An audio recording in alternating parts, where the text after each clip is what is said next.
5, 4, 3, 2, 1.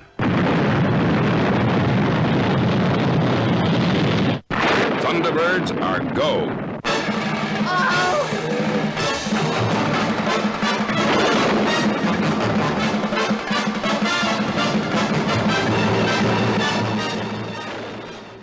Bueno, y una semana más, hoy estrenando estudio, nada más ni nada menos. Estamos en No Solo Cine, episodio 94, y bueno, vamos a disfrutar espero que de una hora de actualidad en cuanto a la cultura popular, cultura de masas. Ayer cumplió 56 años Wes Anderson, ese director norteamericano de Houston, Texas, que tuvo la feliz ocurrencia ya hace algún tiempo de irse a vivir a París. Os recuerdo que dentro de unos días hago las maletitas, o ya las tengo casi hechas, y me voy a París a ver una exposición que ha programado junto con él y sobre su trayectoria profesional la Cinemateca parisina, la Cinemateca francesa. Creo que ya tengo las entradas para el día 15 de mayo. Espero estar allí y disfrutar. Pero bueno, ya lo iré contando tranquilamente. Y daros envidia o animaros a venir conmigo.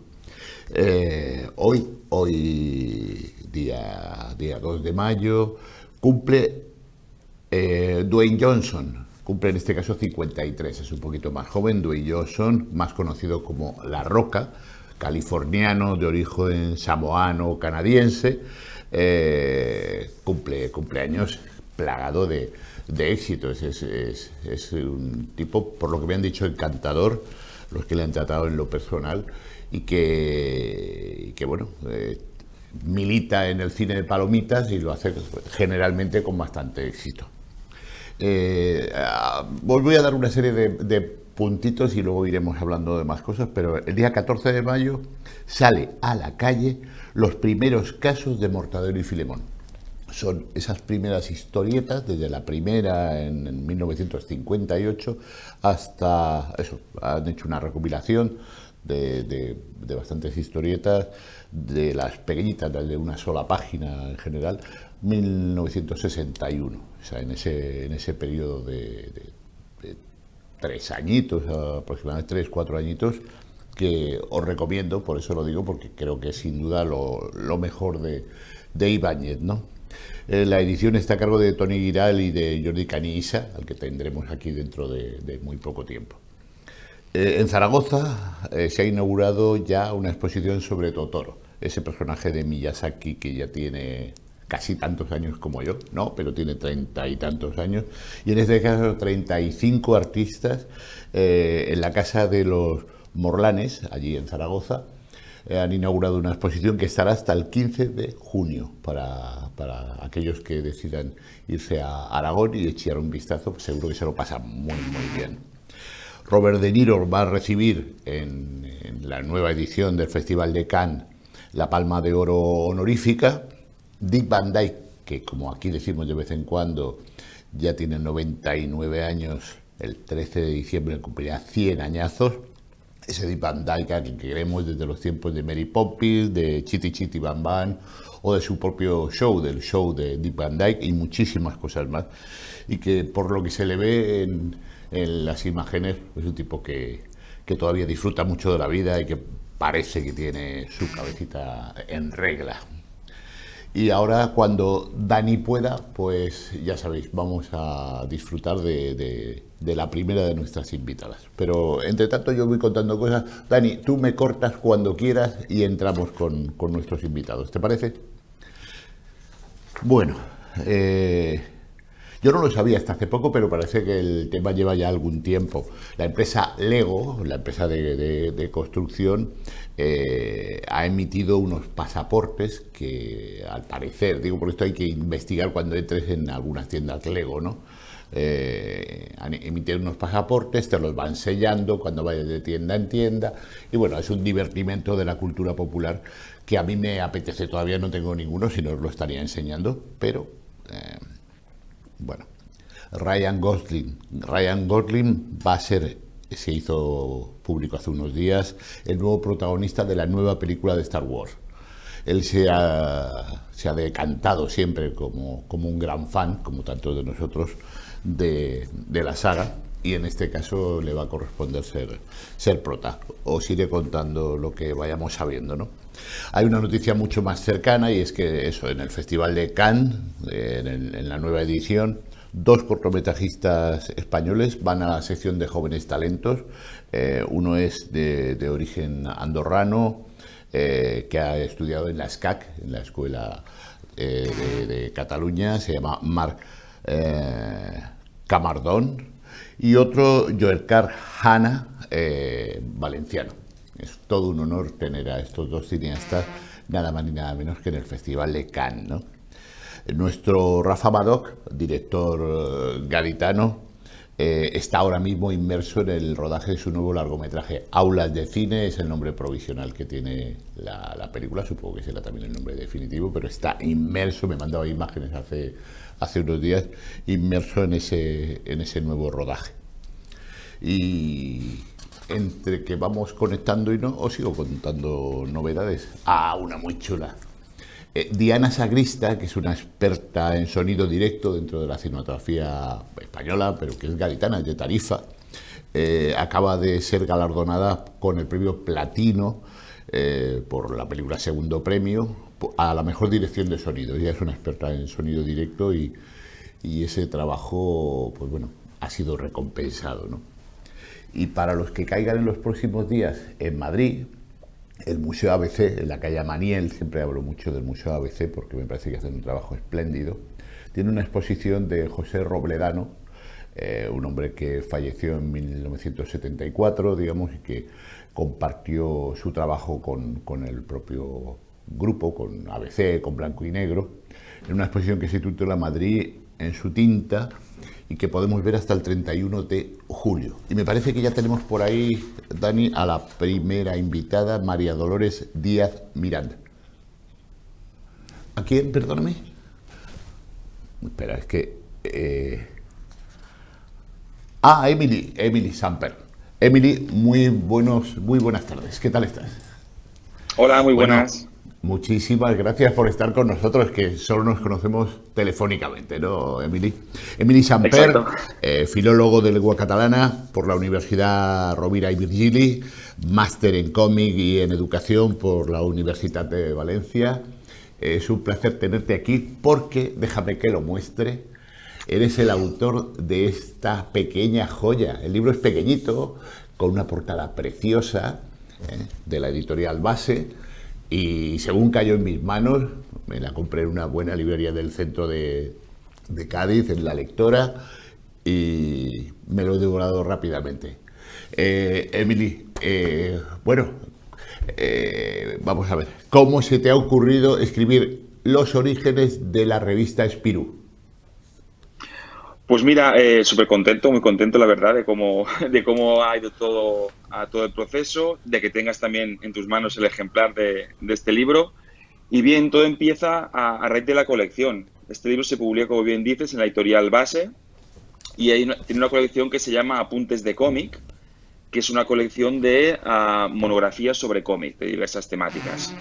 Y David Aliaga, que es el director de la colección, contactó conmigo, lo hacemos hace ya tiempo, y me propuso hacer una monografía sobre algún aspecto relacionado con el cómic europeo. Y de hecho la propuesta que me hizo fue coger la revista Spirou, intentar hacer pues eso, un pequeño repaso por la historia de la revista, de sus principales personajes, los principales autores que participaron y participan en la revista. Y a partir de ahí surgió la propuesta y me puse manos a la obra. Emily, querido Samper, ponnos un poco al día de la relevancia que tiene para el mundo centroeuropeo y diría para todo el mundo de la comunicación desde hace ya bastantes décadas la revista Spirou. ¿Por qué es tan importante? ¿Por qué centrarnos en una revista como Spirou? A ver, realmente es una de las revistas más importantes, si no la más seguramente, de lo que sería el cómic europeo, el cómic franco-belga. Como bien digo siempre, ahora presentando el libro, seguramente muchos de oyentes y mucha gente conoce personajes, yo qué sé, pues como el Lucky Luke, ¿no? El mismo Spirú, Marsupilami, o por ejemplo los pitufos. Lo que no todo el mundo conoce es que esos personajes nacieron precisamente en una revista.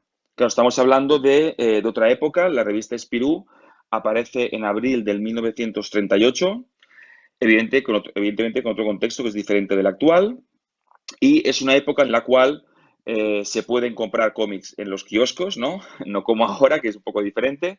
Y también tiene mucha importancia las revistas dirigidas a un público infantil, también juvenil, a través de las cuales llegan una serie de autores y de personajes que más adelante, por motivos de mercado, etcétera, etcétera, pasarán a publicarse en formato álbum, que es el que conocemos nosotros habitualmente y de hecho que se ha extendido más en la actualidad en el mercado.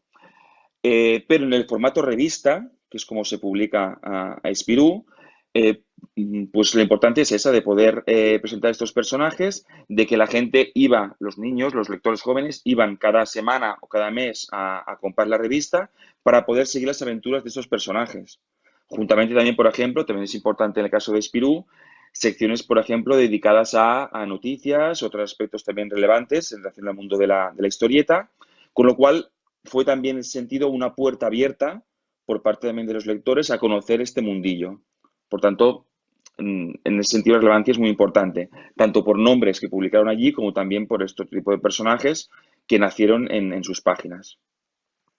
Mira, querido Emily, ¿por qué no nos en el final de tu libro haces un repaso a las vicisitudes que ha tenido la revista Spirú o similares para ser editadas en nuestro país? ¿Por qué no nos haces un recorrido sucinto por esa azarosa trayectoria en España de la revista Spirú?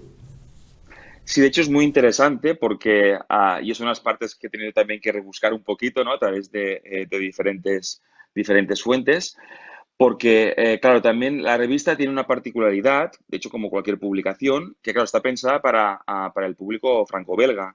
Entonces, trasladar sus contenidos a un público de otra cultura, como por ejemplo la cultura española, pues a priori también puede ser un poco complicado, por muchos motivos. Por cuestiones, por ejemplo, qué sé yo, que aparezcan algunos elementos en las historietas que hacen referencia doncs, a cultura propia que es desconocida en otros sitios, o por los mismos personajes. Entonces, en el caso de Spirú, tenemos dos vías de entrada.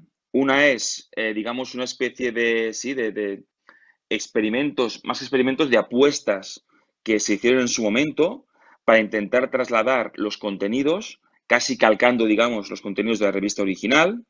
Y esto, por ejemplo, hay que destacar en ese sentido, pues, estrictamente hablando, dos intrusiones, dos propuestas. Una es la revista Strong, de Ediciones Argos Juvenil, que sacó 90 números y sus contenidos básicamente provenían de la revista Spirú. Y fue una propuesta muy interesante. De hecho, es una revista que también ha estado estudiada porque eso fue muy interesante, trajo muchos contenidos y también adaptándolos al público, al lector español. Y por otra parte, también tenemos una propuesta que sí que era en ese sentido una réplica de la revista Spirú para España, que era Spirú Ardilla, que Editora Mundis publicó en este caso y no llegó a los 70 números. En ambos casos se intentó, en ese sentido, replicar un poco el modelo de Spirú, tanto por contenidos como incluso en la forma de la revista. Aparte de ello, sí que a los personajes nos llegaron a través de otras revistas, otras publicaciones, que se yo, por ejemplo, la revista Guay, ¿no? Que en su momento también, o Fuera Borda, revistas juveniles aquí españolas de historietas que publicaban también autores españoles, como Ibáñez, etcétera, etcétera. Ellos también incorporaban dentro de esta revista historietas que en su origen se habían publicado en Spirú. Y otra vía de entrada de estas aventuras fue, por ejemplo, en el caso del mercado catalán, de revistas juveniles, como son, por ejemplo, Cavallfort o Tretze que de hecho, por ejemplo, a nivel temporal, publicaron Los Pitufos antes que hubiera publicación traducida al español en nuestro mercado. Con lo cual tenemos bien estos diferentes vías de entrada y como bien comentas, y intento explicar aquí un poquito en el libro, con aventuras dispares el sentido que no hubo una publicación estrictamente hablando, una réplica concreta de Spirou que se publicara en España, sino que nos llegaron sus contenidos por diversas vías. O bien esta propuesta que se hizo con Spirou Ardilla o con Strong, que sí que seguían más su modelo, o sobre todo, nos llegaron a partir de las revistas que teníamos, que se publicaban aquí en España y que contenían diferentes materiales, entre los cuales también había materiales que se habían publicado originalmente en Spirou. Sí, la verdad es que reseñar en mi caso, que tengo unos cuantos años más que tú, mi querido Emili Samper, destacar el trabajo de Cabal Ford, porque Cabal Ford, que salió a principios de los años 60, que se encontraba con una censura, aunque fuera un TVO, ¿no? Pero se encontraba con una censura, sacar el TVO en catalán ya era luchar contra una censura estatalista y descubrirnos a unos pitufos, como tú dices, descubrirnos ese pequeño universo de unos tebeos, que mira que yo soy un seguidor acérrimo de la escuela bruguera, ¿no? Pero como podemos decir siempre, hay más mundo. Entonces Cabal Ford o Strong luego nos descubrían otro universo, ¿no? Yo recuerdo, creo tener toda la colección de Strong y de haberla ido comprando poco a poco, vamos, para ser exacto, pedirle a mi padre que me la comprara. Y Strong es un trabajo que hizo un grupo de profesionales que en buena medida también eran dibujantes del TVO, y sacar con mucho esfuerzo, yo diría que con la cortapisa de que la editorial Bruguera intentaba boicotear, entre comillas, la distribución de otras publicaciones y quedarse con el 100% del mercado. Y lo dice un amante acérrimo de la escuela bruguera de esa época, ¿no? Pero bueno, está muy bien. De hecho, a día de hoy, que en España no sea Spirou y Fantasio, el Marsupilami, la obra tanto de Gigé como de Ander Franquin, no sea tan reconocida, es en buena medida a esa cortapisa que fue surgiendo, y que hay que decir para el común denominador de los que nos están escuchando, que Spirou y Fantasio, creado primero por Gigé, que es el papá de todos, y luego por Ander Franquin, pues son tan populares en el mercado centroeuropeo como Mortadelo y Filemón en nuestro país, o quizá más, ¿no?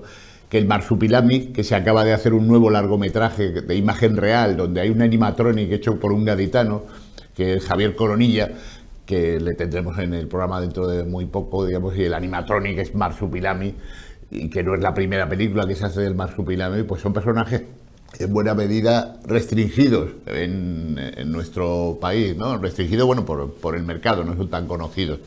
De verdad que te agradezco mucho tu presencia en No Solo Cine, y recomendar encarecidamente la lectura, la compra, el disfrute de los orígenes de la revista Spirou, de tu libro.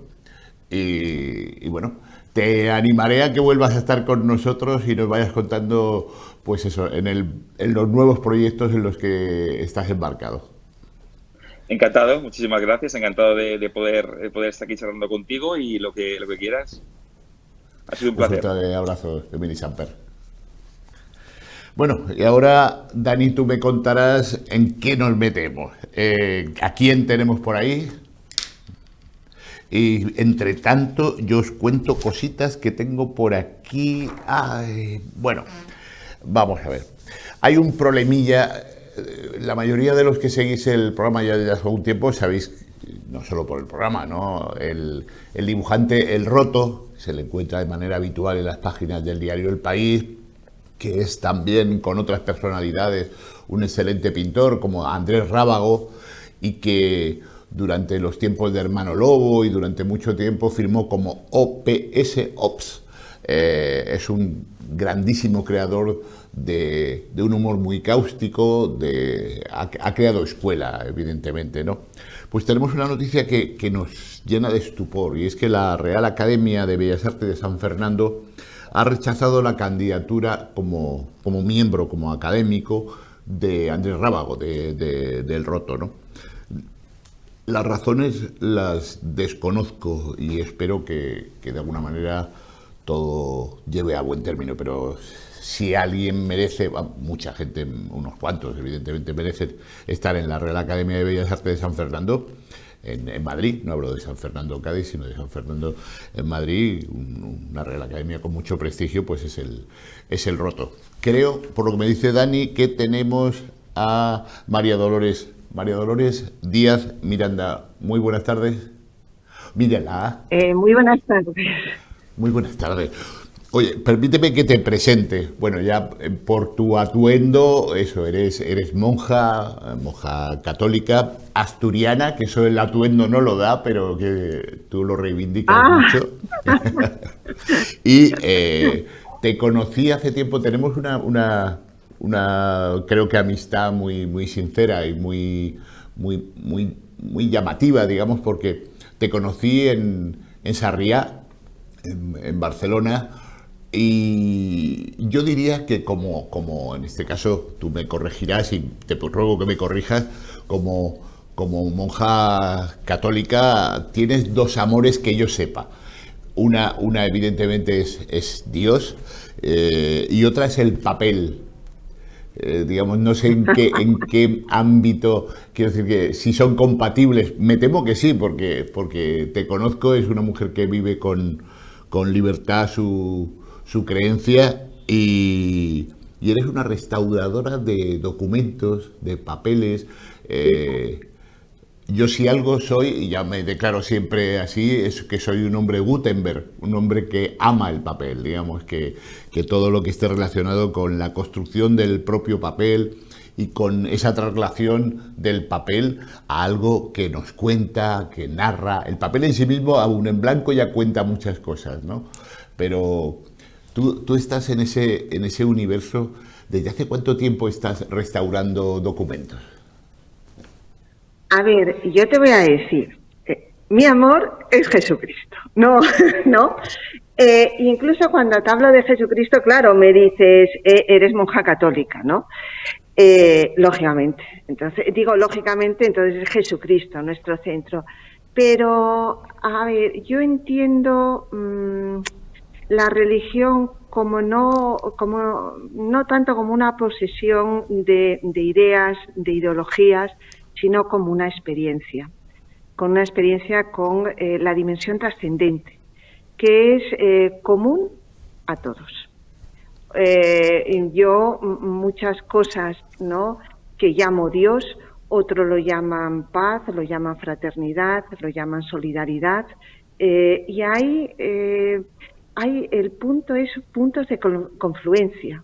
Y eso ya lo entendí desde bien joven, con 14, 16 años, que cuando entramos en un terreno que vamos más allá de los conceptos y de las ideologías religiosas, entramos en un campo común, compartido, que es universal y que nos habla de que hay una otra dimensión.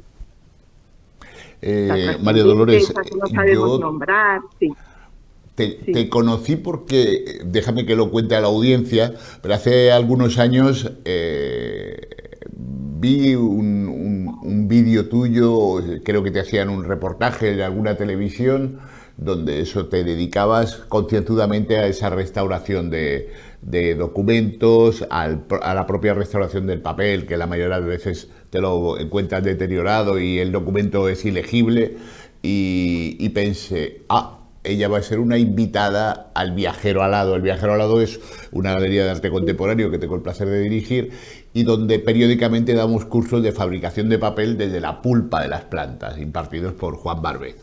Entonces me puse en contacto contigo, te localicé, que no te conocía de nada, y te invité a que vinieras con nosotros, ¿no? Fue una experiencia magnífica, por lo menos para mí, para el propio profesor Juan Barbé, que viene desde Guipúzcoa a dar las clases, y espero que lo fuera también para ti. Tengo un recuerdo magnífico, porque me encontré contigo, con tu mujer, con tu hijo, y sobre todo con algo, y con Juan, también los que formaban el curso, pero con algo que es muy importante, la dimensión humana. la grandeza humana que cada uno llevamos. Tenemos nuestras luces y nuestras sombras, pero verdaderamente hay mucho de luz, de luminosidad. Y ahí contactas con algo tan puro, tan bello, en donde, bueno, pues disfrutas, te sientes reflejada, te ayudan también a abrirte, ¿no?, a otras realidades y a enriquecerme. Fue magnífico, tengo un recuerdo estupendo. Bueno, hace unos Y en días... cuanto, perdona, sí, sí, en cuanto tú dices, vamos a ver, yo en realidad mi vocación ya desde niña era ser médico y irme a las visiones, ¿sí?, curar a las personas. Y ya haciendo las prácticas de medicina tal, me di cuenta que el ser humano era más que su fractura, su problema digestivo, endocrino, no.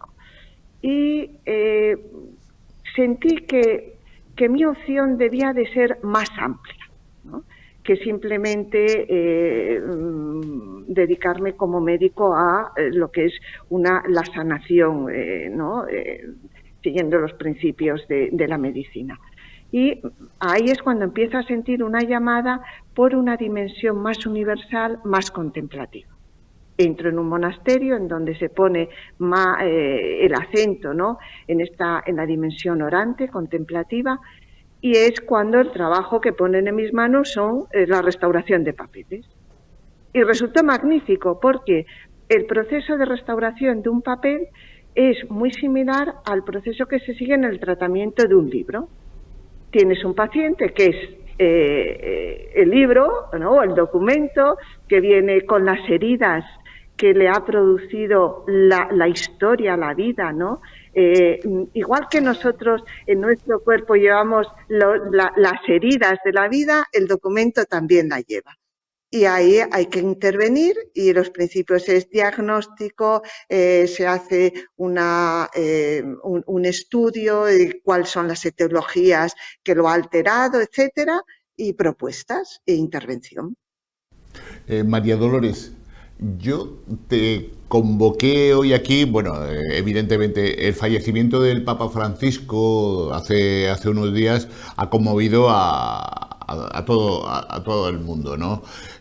Yo quería saber de tus labios tu opinión sobre el Papa Francisco, digamos, que me hicieras una valoración personal del Papa Francisco. A ver, yo te tengo que decir en primer lugar, no soy especialista, ¿no?, en este tema. Quiero decirte que mi opinión va a ser la opinión de un católico más, un fiel más. A mí no me gusta ir marcando es buen papa, mal papa, es decir, cada papa aporta dimensiones distintas a la Iglesia, ¿no?, y que están evidentemente muy marcadas por su historia. En este caso, con el Papa Francisco, hemos de tener en cuenta que es jesuita. La vida, es decir, tiene una experiencia de vida de comunidad, que es una experiencia distinta a la del sacerdote. Y yo entiendo esa experiencia de vida de comunidad porque es también una dimensión que hay en mi vida, y también es un Papa hispanoamericano. ¿Qué va a vivir? Va a vivir una realidad, por ejemplo, muy diferente a la que vivió Juan Pablo II, ¿no?, que era un papa polaco con todo el problema de persecuciones, etcétera, ¿no?, a nivel de comunismo.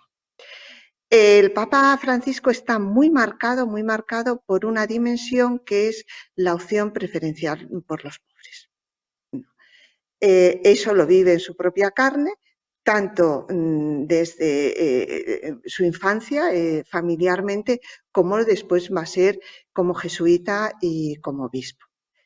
Así que es un papa que va a remarcar mucho en su pontificado la dimensión de cercanía. Tiene unos gestos magníficos, ¿no?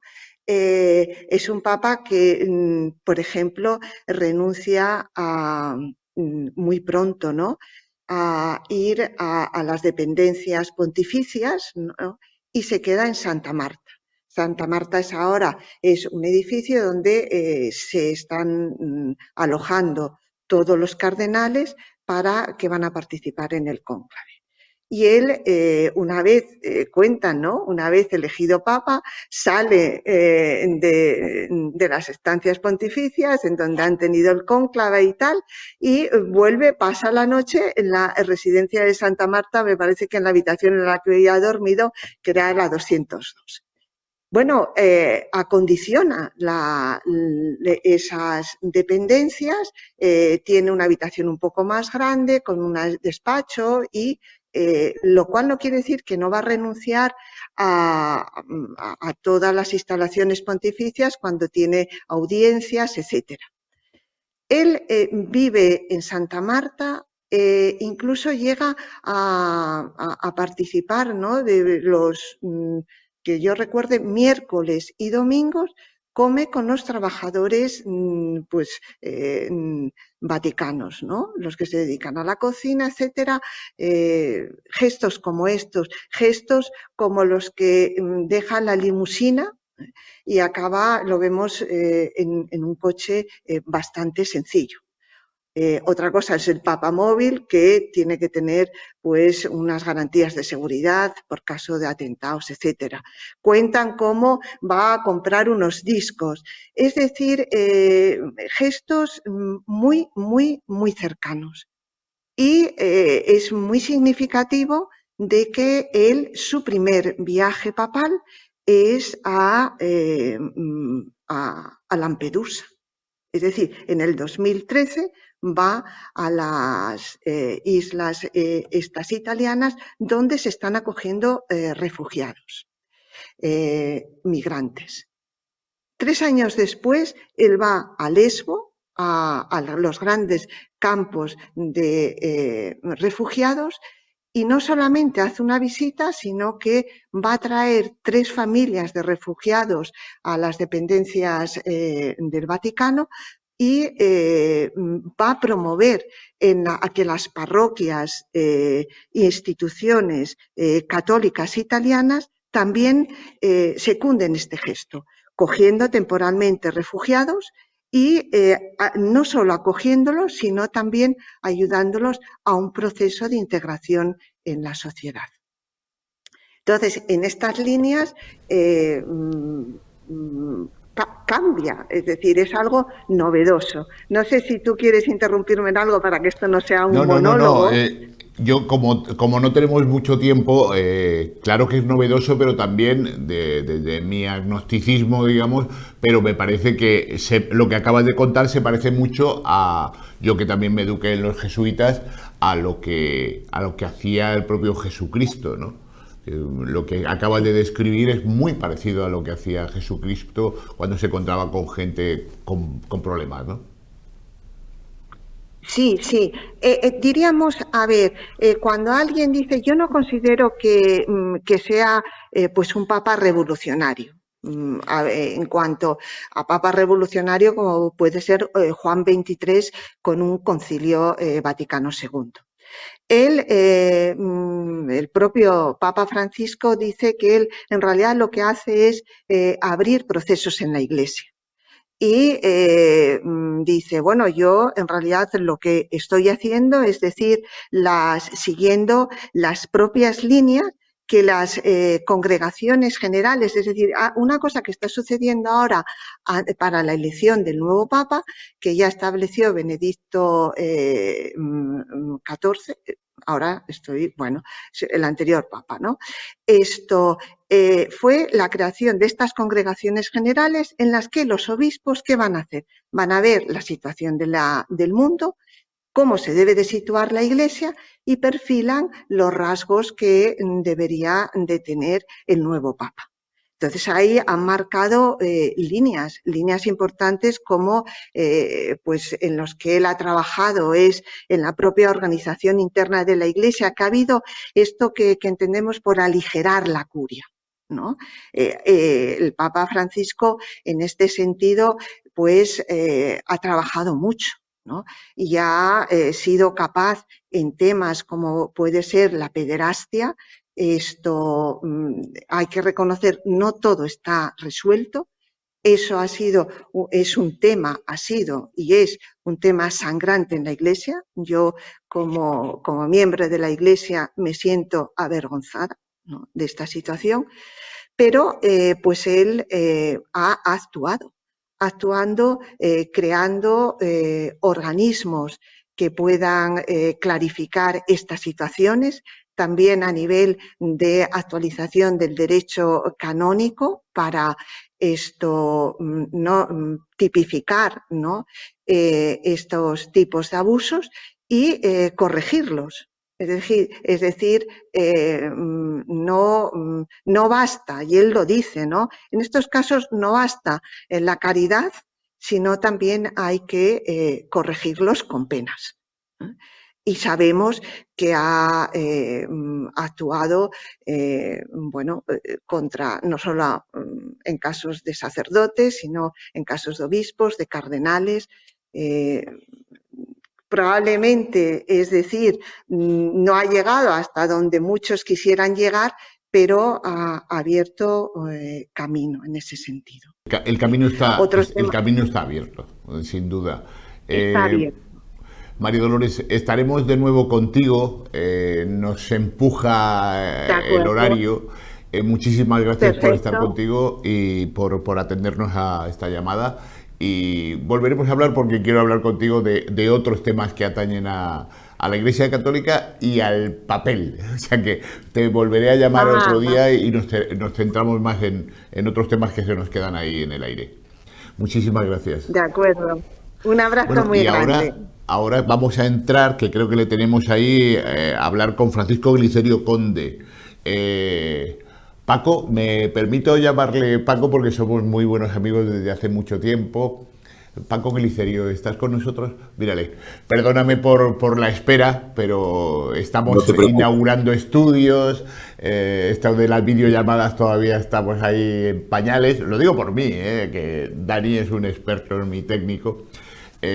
Paco Glicerio Conde Mora, uno de los responsables del Centro Universitario de Enfermería Salus Infirmorum de Cádiz, en la calle Ancha, en el número 29, compañero de tareas informativas en distintos medios informativos, un activista cultural como pocos a nivel nacional, y tengo el placer de, esto no lo he contado nunca, pero tú y yo nos escapamos hace algunos años ya, antes de la pandemia.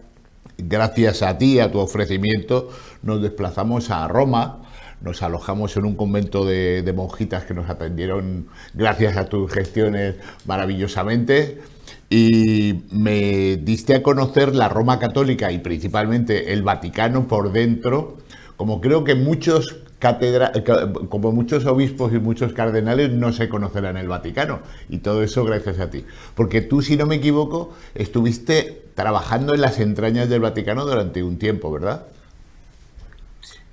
Sí, Bruto, ¿me escuchas bien?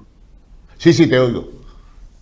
Perfecto. Pues recuerdo esos días y lo pasamos muy bien. De ahí, bueno, nuestra amistad data ya de mucho tiempo y ese viaje pues todavía fortificó más esos lazos. Yo estuve trabajando 2 años en el Archivo Vaticano, investigando en el Archivo Secreto Vaticano. A partir de 2020, el Papa Francisco, que en paz descanse, pues le cambió el nombre, le puso Archivo Apostólico Vaticano. Son 85 kilómetros de documentación. Si pusiéramos de forma lineal todos esos documentos, y bueno, muy agradecido. Pude estar en algunas audiencias con el Papa Francisco, y la verdad, pues 2 años allí en Roma pues sirven para conocerla. ¿Me oyes? Agenda muy apretada, aún hoy que estamos en un día puente para algunos. Tu opinión del Papa Francisco, ahora que nos ha dejado después de casi 12 años de pontificado, ¿no? Mi opinión sobre el Papa Francisco es que ha sido un gran Papa, un gran Papa que ha ido a las periferias. Las veces que no solamente en las audiencias en las que tuve ocasión que estar con mis compañeros, yo no soy directivo de Salus Infirmorum. Yo soy vicepresidente de la asociación, pero yo soy profesor de Salus Infirmorum. Entonces, pero he estado con mis compañeros en varias ocasiones, por ejemplo, con la presidenta, con Isabel Lepiani, y hemos visto en las varias ocasiones que hemos estado en las audiencias de los miércoles, pero también en alguna audiencia por algún congreso del Pontificio Consejo de la Cultura, su sencillez, cómo apeaba el tratamiento, su cercanía como pastor. Recordemos que el Papa es el servus servorum Dei, siervo de los siervos de Dios. Y el Papa Francisco, pues, hizo gala precisamente de ese título. Él era Pedro. Ahora van a elegir a partir del día 7 al cónclave, elegirá un nuevo Pedro, el sucesor, el vicario de Cristo en la tierra, el sucesor de Pedro, pero el Papa Francisco ha sido un gran capitán de la nave. Paco Glicerio, sé que no eres amante, como yo tampoco lo soy, de las apuestas, pero si tuvieras que darnos pistas de por dónde podría ir a partir del día 7 de mayo ese cónclave de cardenales, ¿por quién, utilizo con todo el respeto, por quién apostarías? Mira, vamos a ver, son 135 cardenales que pueden elegir, que tienen y ser elegidos menos de 80 años. Yo, vamos a ver, el último papa italiano fue en 1978. Yo el año 1978 lo llamo el año de los 3 papas. Que murió, como bien se sabe, Juan Pablo I, murió también Pablo VI, fue elegido Juan Pablo I y luego San Juan Pablo II, que fue el primer papa no italiano desde el siglo XVI. Entonces se habla mucho de Parolin, por ejemplo, del cardenal Parolin. Hay 4 cardenales italianos que son de la zona del Véneto, y dentro de ellos es Parolin el que... Hay alguien que se está comentando mucho, que es Mario Grech. Este cardenal, él es precisamente de Malta. El cardenal Mario Grech también se está hablando bastante. Dentro de los españoles, ha hablado y se ha nombrado en varias ocasiones a Omeya, que es el arzobispo de Barcelona. Dentro de los españoles, pues está, por ejemplo, Cañizares, aunque está mal de salud.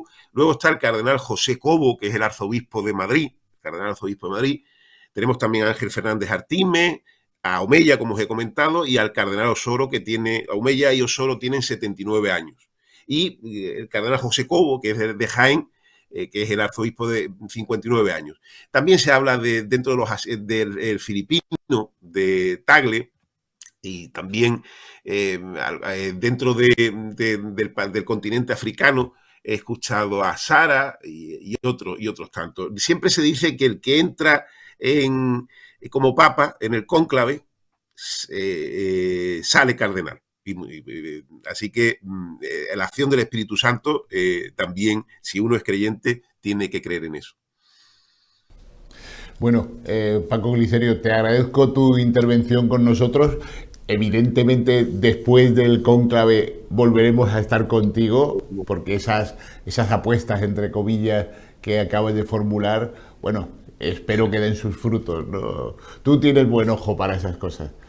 O sea que... No soy profeta, pero a ver. Bueno, muchísimas gracias por estar con nosotros y hasta la próxima. A ti, un abrazo fuerte y enhorabuena por tu programa. Gracias. Bueno, y ahora seguimos. Tenemos todavía un invitado de lujo, como son todos, a Borja Montoro. No sé si Dani le tiene con nosotros. Todavía no está Borja, me dice Dani. Borja Montoro, os voy a poner en el antecedente.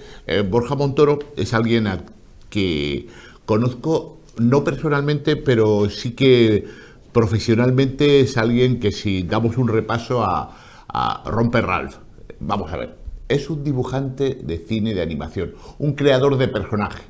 Character Design es el cargo generalmente ostenta en películas internacionales. Ha trabajado durante mucho tiempo de la mano de Disney, de la productora, de la gran creadora de fantasía que es Disney.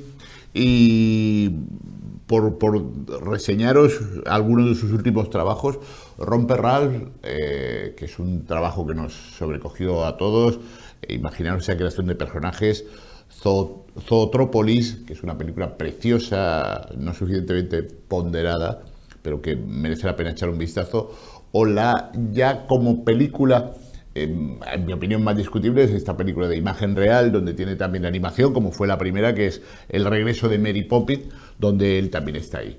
Ejerce como profesor de una de las academias de cine de animación más importantes de nuestro país, que es la UTAD, y le queremos entrevistar, queremos que nos hable unos breves minutos, ya para acabar el programa, de una serie que antes de ayer se podía disfrutar desde hace un par de días en Netflix, que es una miniserie de Asterix en animación 3D, con Alain Chabat, que es un creador multidisciplinar francés, que es dibujante, es guionista, es humorista, productor, bueno, y en esta serie lo hace prácticamente todo Alain Chabat.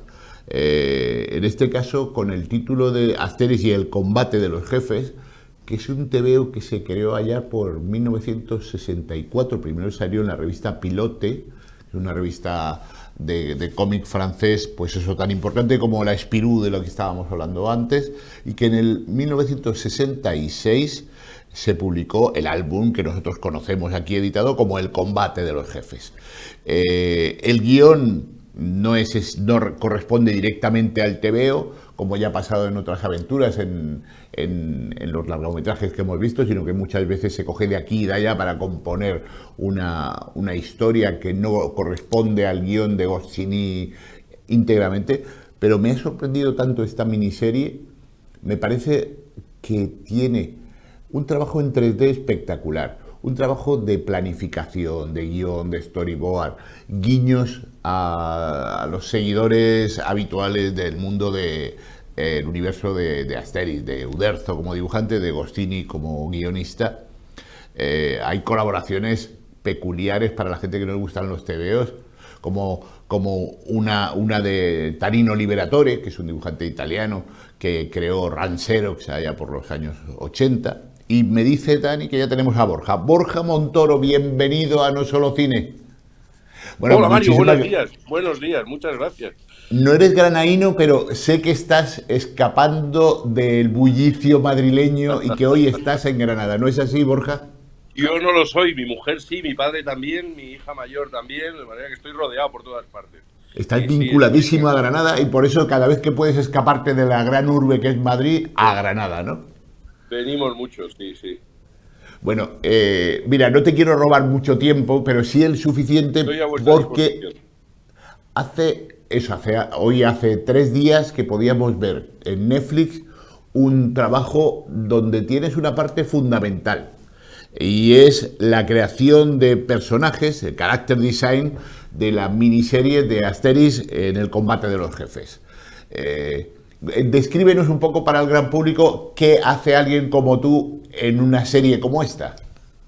Sí, es un trabajo que requiere una explicación primero, porque es muy sinvergonzón venir y decir que yo soy el creador de personajes de algo de Asterix, porque los personajes evidentemente todos los conocemos y están creados desde hace mucho tiempo por la maestría de Uderzo, ¿no? Lo que sucede es que en una producción Uderzo hizo sus historietas en lápiz y en tinta hace muchos años, en TVO, formato de TVO, y hay que adaptarlas a una producción de animación en 3 dimensiones. Entonces, primero era... Borja, me pide Dani si puedes tumbar el teléfono para verte en horizontal. Ah, perfecto, vale. Ahí, perfecto. Muy bien, muchas gracias. Mi esplendor gordo. Ahí. Pues... Entonces, me estabas hablando de eso, de ese trabajo de Uderzo y de pronto enfrentarte a ese gran genio que fue claro, lo primero es Albert Uderzo, porque Uderzo evoluciona mucho, los personajes evolucionan a lo largo de los álbumes. Hay distintos estilos entre los álbumes más antiguos y los más modernos y había que determinar primero a qué estilo nos íbamos a ceñir y hay que hacer un line-up entero de todos los personajes, de todos los galos, el jefe, el bardo, el pescadero, el herrero, todos los personajes que conocemos hay que ponerlos en un line-up dentro de un mismo estilo, etcétera. Después empecé también trabajando mucho con un trabajo que se llama Draw Over, que es coger imágenes de otras películas que se han hecho, que han sido muy buenas. De hecho, yo creo que ha habido buenas películas que ya se han hecho en 3D por micros animación, por ejemplo, la última que era, creo que era La Residencia de los Dioses, cuya dirección de animación llevó adelante mi querido amigo Patrick Delas, y estaba muy bien esa película, pero las imágenes finales que aparecían en la pantalla tenían algunos pequeños matices o errores que yo consideraba que debíamos corregir. La musculatura de los personajes, por ejemplo, Asterix tenía una cierta musculatura de bíceps y esto tenía una serie de formas anatómicas que yo creo que no corresponden nada con el estilo de los personajes realmente. Entonces eso había que limarlo. La situación de cómo la expresividad de las alas del casco, cómo funcionan, que yo creo que en esta serie funcionan muy bien. Tamaños de nariz, las cejas, por ejemplo, en la película anterior, Asterix tenía las cejas muy finitas en comparación a como las tiene en el TVO, que es un tachazo de... Entonces todo eso hay que corregirlo, son pequeños matices. Y después hay una serie de personajes que son completamente nuevos, que no existían antes. Por ejemplo, esta Metadata, que es la joven romana, la sobrina del centurión, que es amante de los galos y que va allí a proponer lo de el combate de los jefes, etcétera, y es un personaje que tuvimos que crear de cero. También está creado de cero el propio centurión, Fast and Furious, los comentaristas.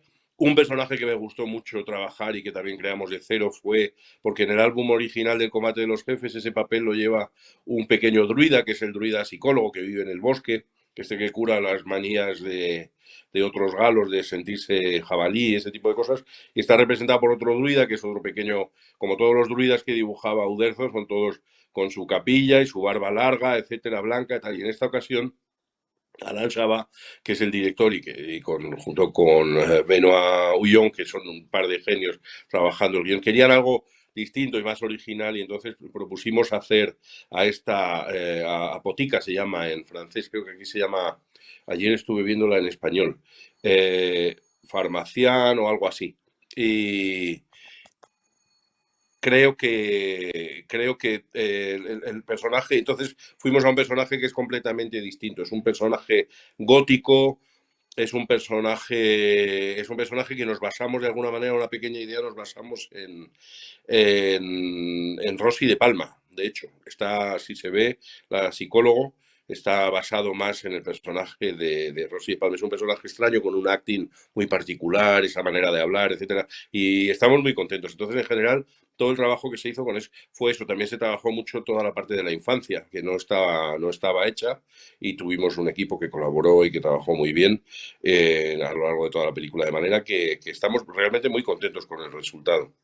No, la verdad es que es un trabajo excelente, Borja Montoro. Mira, yo quiero hacerte ahora mismo dos preguntas. Por un lado, tu relación y cómo consideras el trabajo de Alain Chabat, que aparece como el todopoderoso dentro de esta miniserie, ¿no? Sí, yo no lo conocía, no lo había seguido antes, he estudiado mucho, he visto vídeos suyos antiguos porque lleva muchos años en activo en Francia y es muy conocido. Si te paseas con él por las calles de Toulouse, como he hecho yo y tal, lo paran constantemente para pedirle. Es una personalidad y es un personaje encantador de trato y muy inteligente y con un sentido del humor muy limpio, muy original. Y tú lo comentabas sobre la genialidad de Goscinny, es imposible de equiparar. Es imposible, nadie tiene ese nivel. Pero lo más parecido que puede haber algo así, yo creo que ahora mismo lo representa Alain Chabat. Es un sentido del humor muy actual, muy bien, con mucho ritmo, tiene un ritmo de edición, las secuencias, los diálogos, todo funciona realmente muy bien. Él estaba maravillado porque ha hecho mucho cine y había hecho también producciones sobre Asterix y Obelix de imagen real. Pero nunca había trabajado en animación, que a él le gustaba dibujar de chiquitillo y tenía una idea de hacer un TVO y todo, pero dice que dibuja horrorosamente mal. Yo no creo que dibuje tan mal, he visto algún dibujillo suyo y no dibuja mal, tiene un sentido de la idea que quiere comunicar, pero estaba maravillado con el equipo y todo, y eso le gustaba mucho.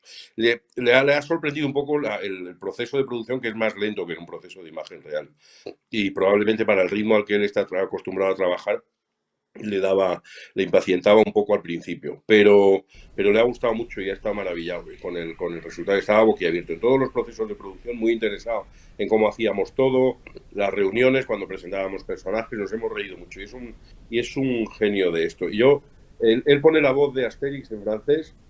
Yo he visto la miniserie en 2 ocasiones, he tenido la oportunidad de verlas, la primera vez en Toulouse la semana pasada y este martes pasado en París, y las 2 veces las hemos visto de un tirón, los 5 episodios en francés. Ayer vi 3 episodios en español con mis hijas a la vuelta y estuvimos viendo unos episodios. Está muy bien traducida y las voces de los actores funcionan muy bien, pero es verdad que en francés es espectacular, y hay algunos giros y gags y chistes que se hacen, por ejemplo, pues cuando a Plus Vegalix, que el galo prorromano que va a celebrar el combate contra Bradacurtis, que es cuando ya el centurión le propone y lo tienta y le dice, y serás presidente de toda la Galia y no sé qué, y en español dice, presidente de la Galia, y en francés, claro, le dice, tu seras président de Gaulle, entonces dice, yo seré président de Gaulle. Y bueno, funciona mucho mejor porque entonces hace referencia al presidente de Gaulle más que a ese tipo de tontadas. En francés funciona muy bien, hay algunas cosas que se traducen peor, pero está muy bien, los diálogos funcionan de maravilla, es muy entretenido, el ritmo es magnífico. Yo creo que es una comedia muy recomendable, la verdad, muy entretenida para ver en familia, para pasar un buen rato, y estamos muy orgullosos. Borja Montoro, mi segunda y última pregunta en este caso, y es, como diríamos en la mafia, la familia. En este caso tú tienes, hasta donde yo sé al menos, digamos, sé que tienes una familia nutrida, pero una hija que aparece en títulos de crédito. Háblanos de ella, por favor. Bueno, el testigo que uno pasa. Ya tiene 2 títulos. Esta es la primera película en la que tiene títulos de crédito. Fue Robot Dreams, la película de Pablo Berger, que compitió a los Oscars y todo, y luego ha trabajado en el departamento de Visual Development en esta película. Ahora se ha quedado a vivir en Toulouse. Lleva ya 3 años viviendo allí, se ha enganchado con el estudio de TAT y sigue trabajando para otros proyectos. Ya ha colaborado, estaba dentro de mi equipo y ha colaborado en la producción, sobre todo en el trabajo sobre los galos pequeños. Yo la tuve de alumna, que es muy incómodo. A mí no me gustó y yo creo que a ella menos todavía. La tuve de alumna en la universidad donde yo doy clase, que es la UTAD de Madrid. Tengo un posgrado de diseño de personajes. Yo la tuve entonces en grado, cuando daba clase en grado. Y es una magnífica dibujante y además está trabajando muy bien y he tenido ocasión de hablar con los productores, están muy contentos con él, de manera que aparte del orgullo que sentimos por la película y por el trabajo que hemos hecho todos, etcétera, yo tengo el doble orgullo de tener a mi segunda hija, la segunda de los 6 que tengo. Claro. Querido Borja Montoro, te tengo que interrumpir porque se nos acaba el programa, me tengo que despedir. No será será la primera, pero no la última en la que te tengamos en No Solo Cine. Me tienes a tu disposición, ya lo sabes, Mario. Un abrazo muy fuerte, ha sido un verdadero placer colaborar. Muchas gracias.